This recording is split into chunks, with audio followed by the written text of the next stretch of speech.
America. Felton Batten. Welcome to my channel, the Batten Zone. I'm going to be pre-recording these right now until I'm more efficient with this software. With that in mind, seems like a perfect time to introduce myself. I'm a Army Ranger, veteran, disabled, Gulf War era. I've been a carpenter and a welder for most of my life until I became disabled. So that kind of explains the software situation. As soon as I feel more comfortable, I'll be doing these live, multi-streaming, several different platforms.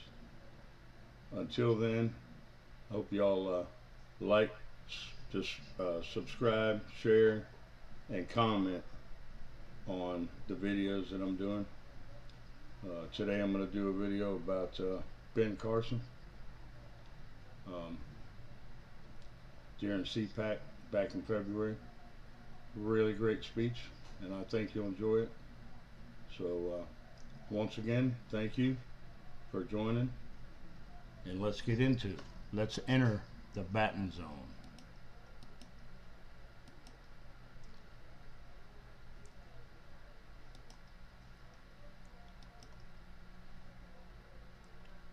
'76 alive. But as we gather here today, I really want to discuss an entirely new threat to our country. Just a few miles up the road in Washington, D.C., an entirely different scene is unfolding. Our government and our legacy institutions are losing credibility in the public eye at breakneck speed, even though their systematic takeover of America has been going on for years. The federal bureaucracy, the mainstream media, academia, Hollywood, big tech, and every other nexus of power in America today has turned its fire against conservatives, against Christians, against anyone who stands in their way. I call this the crisis of legitimacy in the United States government. America was founded on the notion that all political power comes from the consent of the governed, and that sovereignty does not belong to any one official or institution, but it belongs to we, the American people. The reality is that the government in Washington, D.C. no longer represents the people it claims to serve.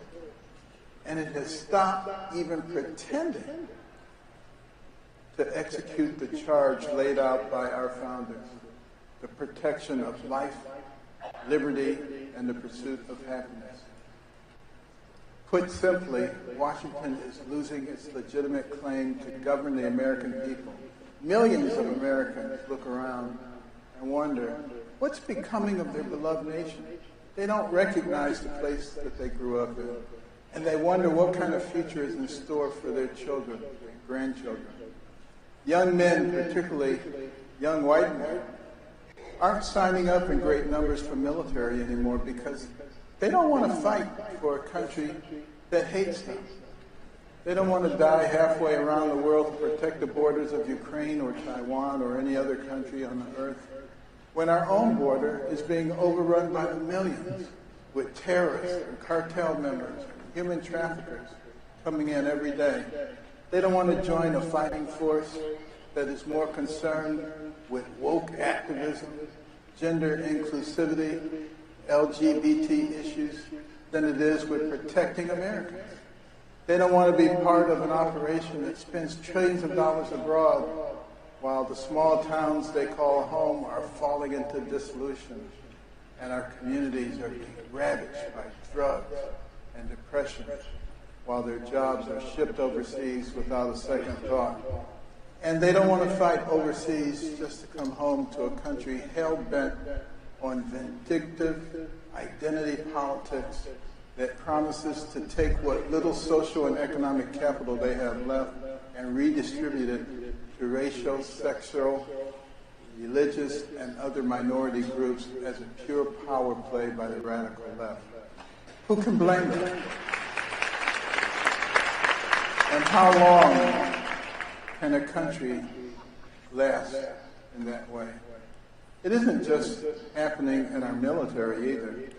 As we see every day, virtually every single institutional power in our country has become openly hostile to conservatives, to Christians, to our country's legacy, and even the concept of Western civilization itself. Our education system has been taken over by radicals who push insane political ideologies like CRT, DEI, transgenderism, and more on our poor children, while they no longer even learn basic reading, math, and civics. They come down with the full force of the law when a student tries to open a Bible or say a prayer in school. And you know, they're putting all this stuff over on our young people who have brains that are not fully developed yet. And to take somebody who's curious and impressionable and infect them with these kinds of things is nothing less than child abuse. You know, inflation, gas prices have risen so high that everyday American families struggle to even put food on the table and gas in their cars. And Washington's solution: double down on insane environmental policies like the Green New Deal, mandatory electric vehicles, even though other countries pollute at far higher rates than we do. And we're sitting on some of the largest untapped oil reserves in the world.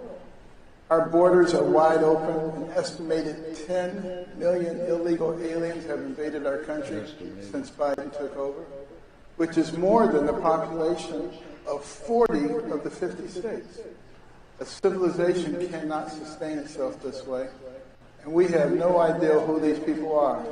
They could be terrorists, spies, cartel members, or human traffickers, and they appear to be mostly military-age males. They could be affecting things like our cell phone systems and whether they work appropriately every day. And I guarantee you there's a whole bunch of stuff that they're going to be doing. All these people coming here are not our friends. The leaders in Washington won't enforce the law and protect you from the rampant crime that is destroying our inner cities and making them unlivable for families and children. And they even want to take away your ability to protect yourself by attacking lawful gun owners and slowly abolishing the Second Amendment. Meanwhile, they let hardened criminals out of jail while peaceful pro-life protesters and patriotic grandmothers who walk into the Capitol on January 6th are facing a decade or more in prison. Think about that. Think about that. That's a change. And this is at a time when we live through the summer of BLM Antifa protests, burning down cities, destroying businesses, looting stores, with support from government officials and the biggest corporations on earth. The law is being used to constantly harass upstanding citizens while the real criminals go untouched. To our leaders, you and I are the enemy, not the carjacking.